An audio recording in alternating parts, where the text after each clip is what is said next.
지혜서의 말씀입니다. 하느님께서는 인간을 불멸의 존재로 창조하시고 당신 본성의 모습에 따라 인간을 만드셨다.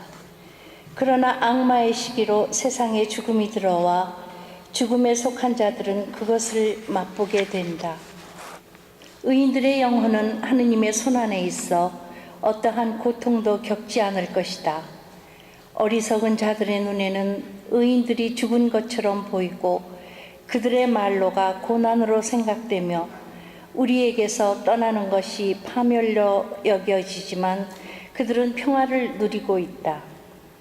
사람들이 보기에 의인들이 벌을 받는 것 같지만 그들은 불사의 희망으로 가득 차 있다.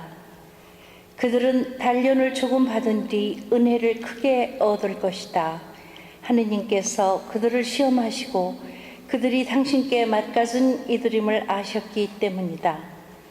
그분께서는 용광로 속의 금처럼 그들을 시험하시고 번제물처럼 그들을 받아들이셨다. 그분께서 그들을 찾아오실 때에 그들은 빛을 내고 그루터기들만 남은 밭의 불꽃처럼 퍼져나갈 것이다. 그들은 민족들을 통치하고 백성들을 지배할 것이며 주님께서는 그들을 영원히 다스리실 것이다.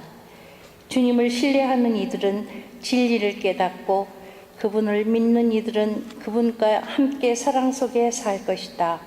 은총과 자비가 주님의 거룩한 이들에게 주어지고 그분께서는 선택하신 이들을 돌보시기 때문이다. 주님의 말씀입니다. 하느님 감사합니다.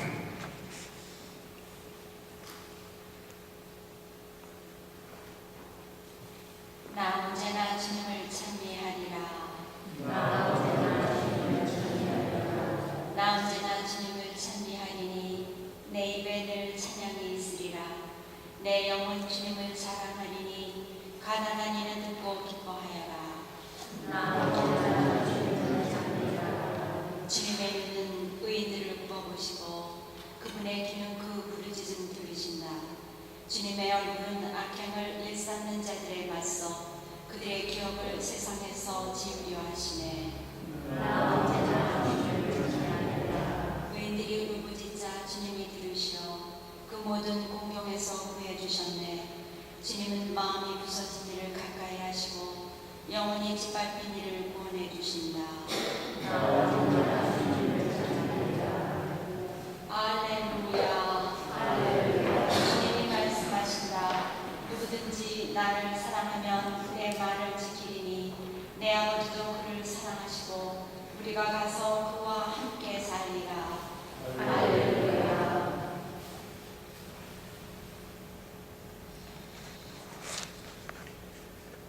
주님께서 여러분과 함께 루카가 전한 거룩한 복음입니다.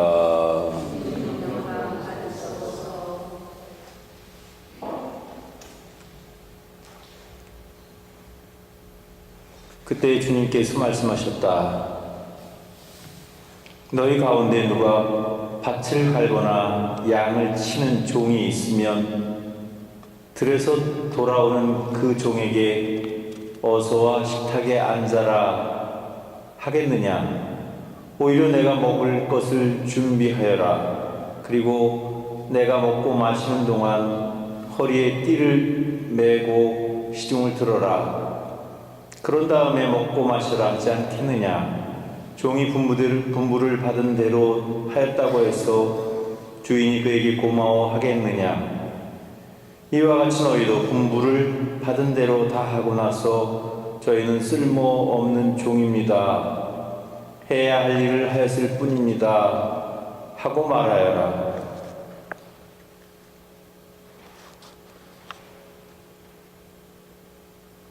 주님의 말씀입니다.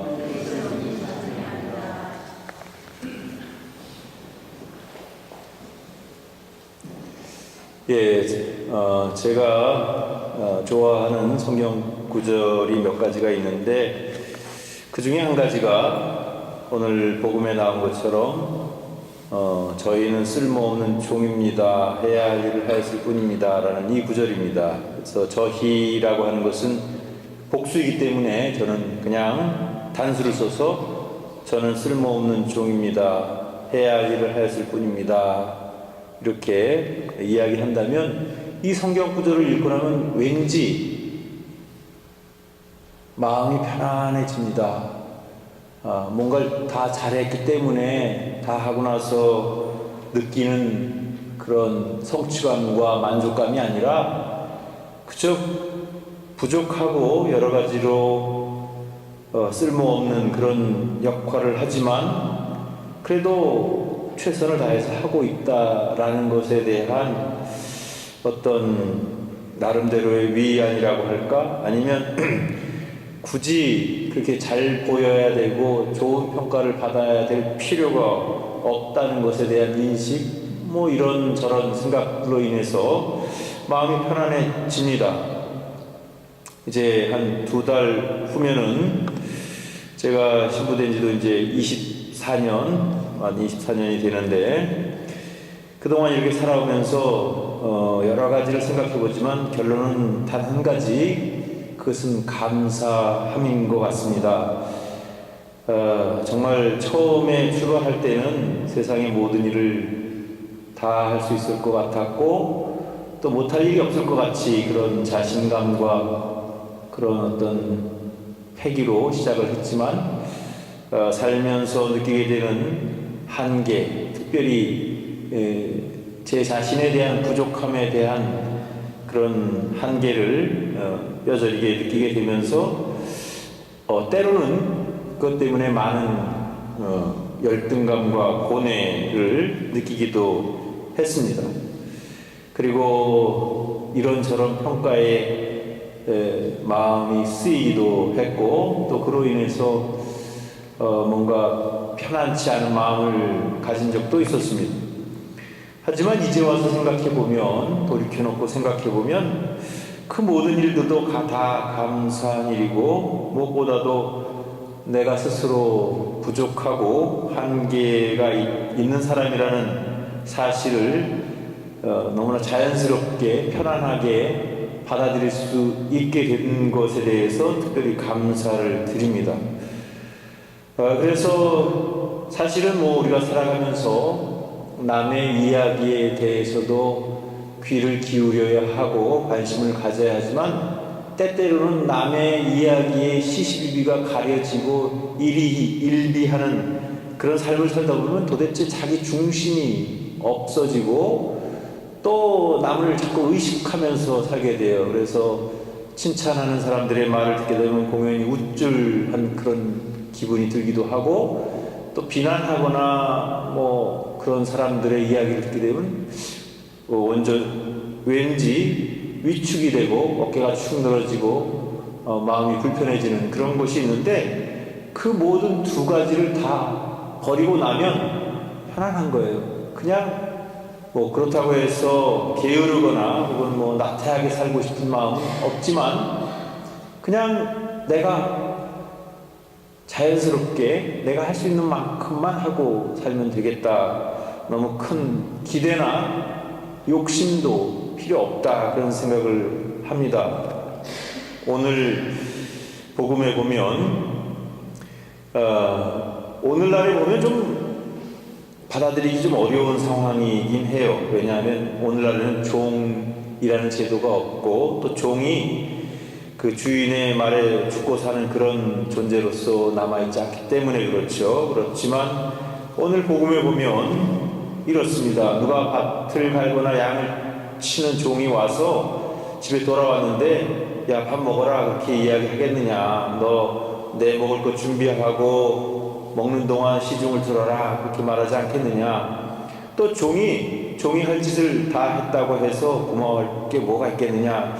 어떻게 보면 요즘 보면 인권유린에 가까운 그런 내용이고 아마 이런 것을 굉장히 큰 수모로 여길 것 같아요. 그리고 이것을 견뎌낼 만한 그런 성품을 지닌 사람이 아마 찾아보기 힘들 것 같아요. 뭐 어디 머리가 부족하거나 생각하는 게 부족하지 않는 한은 아마 거기에 대해서 반발을 할 거고 아마 돈을 아무리 많이 준다고 해도 굉장한 모욕감을 느꼈을 것 같습니다. 그렇지만 오늘 성경에서 강조하고 말씀하시는 포인트는 그쪽이 아닙니다. 왜냐하면 그런 시대는 벌써 이미 지나갔고 더 이상 그런 시대가 글쎄 돌아올지 모르지만 가능하지 않은 그런 상황 속에서, 그렇다면 이것은 어떻게 받아들여야 되겠는가? 그것은 순수한 영적인 의미로 받아들이면 좋을 것 같습니다. 특별히 영적인 의미 중에서도 주인과 종의 관계가 사카 관계가 아니고 정말 가족과 같은 관계라고 받아들인다면, 가족 안에서 서로 물론 가족끼리도 감사합니다, 고맙습니다, 덕분입니다, 그런 이야기를 하면서 살아야 되지만, 그러나 굳이 그렇게 생색을 내지 않아도 가족은 가족으로서 당연히 해야 할 일들을 하고 있는 것이죠. 그래서 그런 의미에서 우리는 마찬가지로 하나님과 우리의 관계 속에서 우리가 하나님 앞에 나서보면 정말 우리가 얼마나 한없이 부족한 그리고 모자란 존재들인가 하는 것을 잘 알고 있기 때문에 겸손해질 수밖에 없고, 그래서 무엇을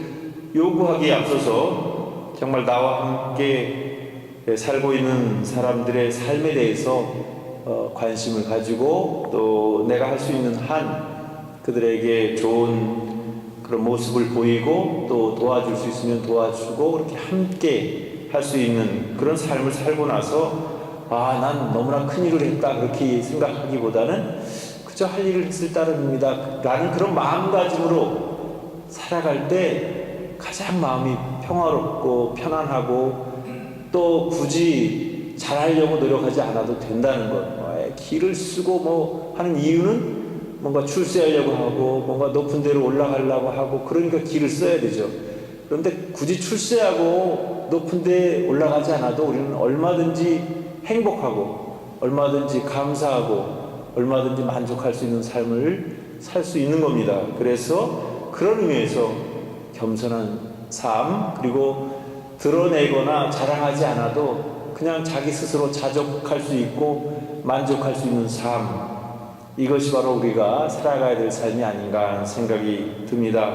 그런 의미에서 오늘 복음 묵상을 잘 하면서 우리 자신들도 크게 모날 필요는 없지만 또 너무 남을 의식하면서 그렇게 살 필요도 없고, 다만 하나님과의 관계 속에서 내 마음이 가르치고 또 내 양심이 명하는 대로 그대로 따라가면 그것이 중심 잡힌 삶을 살 수 있는 방법이 아닐까, 그런 생각을 해봅니다.